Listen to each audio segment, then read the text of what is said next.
आई भैया हम भोजपुरी गायक संजय से नहीं देखी आज रक्षाबंधन के दिन हो। श्वेता डिजिटल रिकॉर्डिंग स्टूडियो चिरैया बहन अपना भाई के रक्षाबंधन में घर आवे खातिर कहतारी तो भाई अपना साहब से छुट्टी मांगत रे कैसे आ गइल राखी के दिन सुनी साहे दे दिन छूट घर 4 दिन न जाए सुनी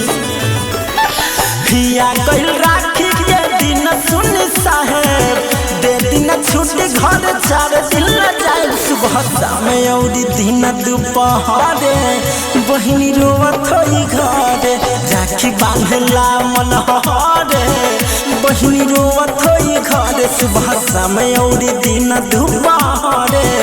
बहिनी रोवत होई घरे कार्तिक रिकॉर्ड बहिनी रोवत होई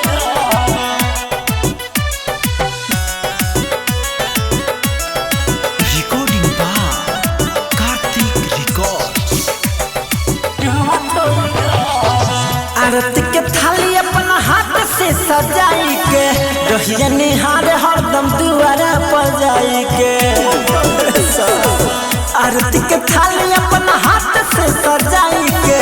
रहिया निहार हरदम दुआरा पर जाई के लौकी न कहीं हम त हो जला निराया आ जाए जल्दी हम पे करी विश्वास देखी माई हमर फोन बड़ी करे बहिनी रोवत होई घरे राखी बांधला मन हरे बहिनी रोवत होई घरे सुबह शाम औरी दिन दोपहरे बहिनी रोवत होई घरे बहिनी रोवत होई बहिनी रोवत होई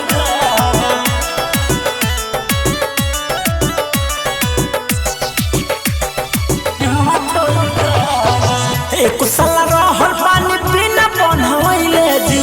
मरी जाई रो के जी धिया बन्हैले जी सुनी एक साला रहल पानी बिना बन्हैले जी मरी जाई रो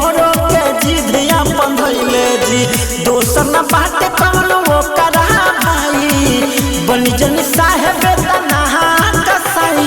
संजीत के जिया बड़ी डरे बहिनी रोवत होई घरे राखी बांधला मन हरे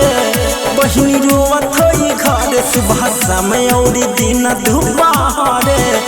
बहिनी रोवत होई घरे। श्वेता डिजिटल रिकॉर्डिंग स्टूडियो चिरैया।